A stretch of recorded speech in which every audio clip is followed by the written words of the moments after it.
ہمارے پاس حدیث نمبر 37 آ رہی ہے. اس میں رسول پاک صلی اللہ علیہ وسلم نے فرمایا ہے, ابی ہریرہ سے روایت ہے, فرماتے ہیں ایاکم والظن, بچو زن سے, فإن الظن, بے شک زن, اکذب الحدیث, سب سے جھوٹی بات ہے, یعنی جو ہم گمان کر لیتے ہیں وہ سب سے زیادہ جھوٹی بات ہے. ولا تحسوا, اور ناراض جوئی کرو, ولا تجسوا, اور نہ جاسوسی کرو, ولا تناجشوا, اور نہ ایک دوسرے کے خلاف بولی دو, یعنی کوئی چیز ہم بیچ رہے ہیں یا اس کو خرید رہے ہیں تو اس کو ایک دوسرے کے خلاف بولی نہ دو. ولا تحاسدوا, اور آپس میں بغض نہ رکھو. ولا تباغضوا, اور آپس میں جو ہے وہ بغض نہ رکھو. ولا تدابروا, اور ایک دوسرے سے پیچھے نہ پھیرو. وکونوا عباد اللہ اخوانا, اور اللہ کے بندو آپس میں بھائی بھائی بن جاؤ. جو پچھلی حدیث میں نے آپ کو پڑھائی ہے اس کی ٹرانسلیشن کو آپ اس حدیث کے اندر ایڈ کر سکتے ہیں. اسی طرح جو نیکسٹ حدیث ہے اس کو بھی آپ اس کے اندر جو ہے وہ شامل کر سکتے ہیں. اب یہاں پر دیکھیے کہ یا ایھا الذین آمنوا اجتنبوا کثیرا من الظن ان بعض الظن اسم ولا تجسسوا, کہ ایمان والو بہت سی بدگمانیوں سے بچو, بے شک بعض گمان گناہ پیدا کرتے ہیں. اسی طرح بدگمانی کو سب سے زیادہ جھوٹی بات بیان کیا گیا. آپ نے ایسا کام کرنے سے روکا کہ جس سے بدگمانی پیدا ہو. اگر انسان یہ سمجھے کہ اس کام سے لوگ بدگمانی کا شکار ہوں گے تو اسے اس بات کی وضاحت کرنی چاہیے. مثال یہ ہے کہ رسول پاک صلی اللہ علیہ وسلم اعتکاف میں تھے. اعتکاف میں مردوں کے لیے وہ پابندیاں نہیں ہوتی جو عورتوں کے لیے ہوتی ہیں. تو رسول پاک صلی اللہ علیہ وسلم کی زوجہ محترمہ کسی کام کی وجہ سے مسجد آئیں تو آپ نے ان کو واپس پہنچانے چلے تو راستے میں 2 آدمی مل گئے. آپ نے ان کو متوجہ کر کے فرمایا کہ میری فلاں بیوی ہیں. ان میں سے صحابی نے کہا کہ اگر مجھے کسی کے ساتھ بدگمانی کرنی ہوتی تو کیا آپ صلی اللہ علیہ وسلم سے کرتا. تو رسول پاک صلی اللہ علیہ وسلم نے فرمایا کہ شیطان انسان کے اندر خون کی طرح دوڑتا ہے.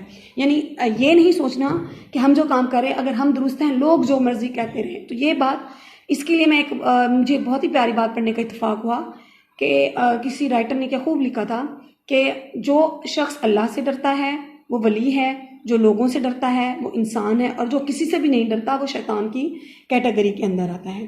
تو اللہ سے ڈر کر کسی بھی کام کو چھوڑ دینا, اپنے راستوں کو سیدھا رکھنا, تو یہ گویا ولیوں کے درجے میں آتے. اسی طرح ہم یہ سوچیں کہ لوگ ہمارے بارے میں کیا کہیں گے, یا اگر ہمیں لگتا ہے کہ لوگ کسی کا بدگمانی کا شکار ہو رہے ہیں تو ہم اس بدگمانی کو دور کر دیں. تو یہ ہمارے انسان ہونے کا جو ہے وہ تقاضا ہے. ٹھیک ہے. اس کا دوسرا فائدہ یہ ہوتا ہے کہ لوگ ہمارے متعلق برا نہیں سوچتے. وہ جو برا اگر ہمارے متعلق سوچیں گے, ان کے دل میں جو بدگمانی آئے گی اس کی وجہ سے وہ گناہ گار ہوں گے, تو اس چیز سے بھی ہمیں فائدہ ہو جائے گا. ٹھیک ہے. اور 3rd نمبر پہ جو کسی سے بھی نہیں ڈرتا, نہ اللہ سے نہ لوگوں سے, تو ایسے لوگوں کو شیطان جو ہے وہ کہا جاتا ہے.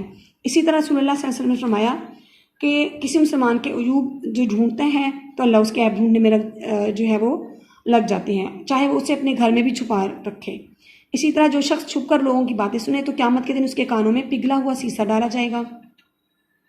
اسلام اہل ایمان کو حکم دیتا ہے کہ وہ مومن بھائیوں کے عیوب پر پردہ ڈالیں.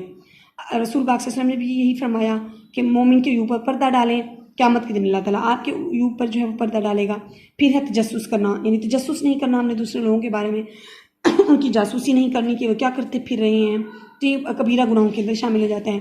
قیمت بڑھانے کے لیے بولی دینے کی ممانعت, یعنی کوئی شخص کچھ خرید رہا ہے تو ہم صرف اس کی قیمت بڑھانے کے لیے بولی لگائیں تاکہ وہ چیز اس شخص کو مہنگے داموں ملے, تو اس چیز کو بھی نہایت ناپسند فرمایا گیا.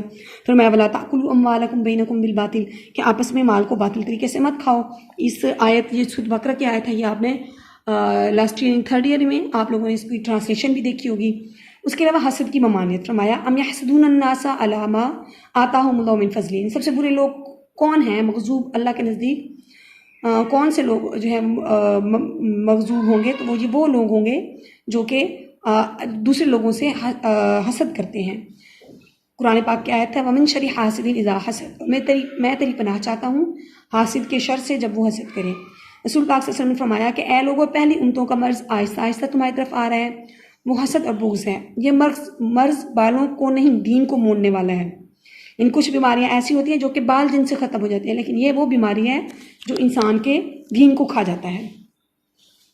پھر فرمایا ولا تجعل فی قلوبنا غلا للذین آمنوا, کہ اے ہمارے دلوں میں اہل ایمان کے لیے بغض نہ پیدا ہونے دینا. یعنی یہ دعا ہے کہ اللہ تبارک و تعالیٰ سے دعا کی جائے. پھر فرمایا اسی طرح روح گردانی اور قطع تعلقی کی ممانعت. یہ آج ہی جو پچھلی حدیث ہم لوگوں نے پڑھی ہے اس کے اندر آپ لوگوں نے اس کی جو ہے وضاحت ساری دیکھ لی ہوگی. اخوت اور بھائی چارے کا بھی فروغ ہونا چاہیے, یہ بھی پچھلی حدیث آپ لوگوں نے دیکھ لی ہے. نیکسٹ حدیث ہمارے پاس عن ابی ہریرہ قال رسول اللہ صلی اللہ علیہ وسلم لا یلدغ المؤمن من حجر واحد مرتين, کہ کوئی مومن 2 دفعہ جو ہے ایک اس سے نہیں ڈسا جاتا. تو اس میں آپ دیکھیے کہ ایک ہی سوراخ سے 2 مرتبہ مومن نہیں ڈسا جاتا. یہ بھی متفق علیہ حدیث ہے. جو ہم نے حدیث پڑھی ہے وہ ساری وضاحت جو ہے وہ اس کے اندر آ رہی ہے. اب نیکسٹ ہے وہ ہمارے پاس ہے ابن عباس ان نبی صلی اللہ علیہ وسلم قال کہا الاشج عبد القیس سے ان فی کا خصلتین کہ آپ میں دو خصلتیں ہیں یحبہم اللہ جس کو اللہ پسند کرتے ہیں الحلم بردباری والانا اور بکار یعنی بردباری اور انا یہ دو چیزیں ایسی ہیں جو کہ اللہ اور اس کے رسول کو آپ کے اندر بہت زیادہ پسند ہیں. حلم بردباری یعنی کسی چیز کو برداشت کرنا. مومن فہم و فراست کا مالک نہیں، آپ ہر وقت پیش آنے والے حالات اور واقعات سے بے خبر رہتے ہیں. دشمن اسلام کی ریشہ دبانے سے بچنے کے لیے ہر وقت محتاط رہتے ہیں. سادہ لوگ دینی امور میں معاشرے کی رہنمائی سے قاصر رہتے ہیں، بلکہ شاطر لوگوں کی سیاست کا اہلکار بن جاتے ہیں اور نقصان دہ ہوتے ہیں. تو اس لیے آپ صلی اللہ علیہ وسلم نے اس چیز کو ناپسند فرمایا. حضرت مصعب بن عمیر کے ایک بھائی شاعر تھے، ان کا نام ابو عزا تھا. رسول پاک صلی اللہ علیہ وسلم اور صحابہ کی حجب کیا کرتے تھے، کفار کے خلاف جو ہے وہ جذبات کو بھارا کرتے تھے. جزوہ بدر کے موقع پر جب اسے قیدی کی حیثیت سے لایا گیا تو آپ سے رہائی کی درخواست کی گئی. آپ نے اس سے عہد لیا کہ وہ واپس جا کر یہ ساری حرکتیں نہیں کرے گا، لیکن اس نے دوبارہ جا کر جو ہے تو یہ ساری حرکتیں کی تھیں. وہ پچھلے حدیث کا یہ میں آپ کو جو بتا رہی ہوں جو آپ نے پچھلی پڑھی ہے لا یلدغ مؤمن من حجر واحد مرتين، تو اس نے جا کے دوبارہ سے کام شروع کر دیا. غزوہ احد میں وہ پھر قید ہوا تو رسول پاک صلی اللہ علیہ وسلم نے فرمایا کہ ایک مومن ایک ہی سراغ سے دو مرتبہ نہیں ڈسا جاتا. تو یہ جو حدیث حوصلہ اور صبر والی آپ لوگ اب پڑھ رہی ہیں تو اس میں وہی بات پہلی متانت اور وقار ہے. قرآن پاک میں ہے وعباد الرحمن الذین یمشون علی الارض ہونا، رحمان کے بندے وہ ہیں جو زمین پر متانت اور وقار سے چلتے ہیں. ٹھیک ہے، اللہ کو انا وقار اور بردباری دونوں چیزیں پسند ہیں.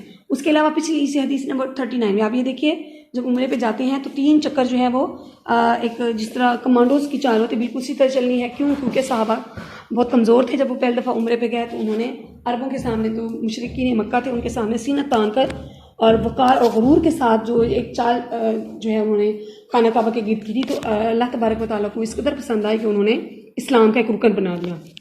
نیکسٹ ہے شرم و حما کی اہمیت. تو اس میں دیکھیے انا بے شک مما ادرک الناسا جو پاتے ہیں من کلام النبوت الاولیٰ نبوت کے پہلی کلاموں میں سے اذا لم تستحی اگر تجھ میں حیا نہیں فصنع ما شئت تو جو مرضی کر. یعنی حیا من الایمان، حیا جو ہے وہ ایمان کا حصہ ہے.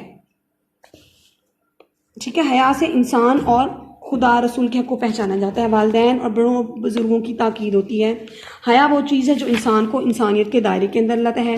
پھر فرمایا الحیا لا یأتی الا بخیر، حیا نہیں لاتی لیکن جو ہے بھلائی کے علاوہ کچھ.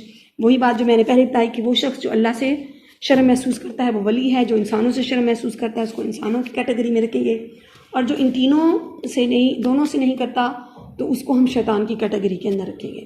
شرم و حیا کی اہمیت کے اندر یہ دیکھیں کہ رسول پاک صلی اللہ علیہ وسلم اس قدر شرم و حیا کے حامل تھے کہ فرماتے ہیں کہ کنواری لڑکیوں سے زیادہ آپ میں شرم و حیا تھی.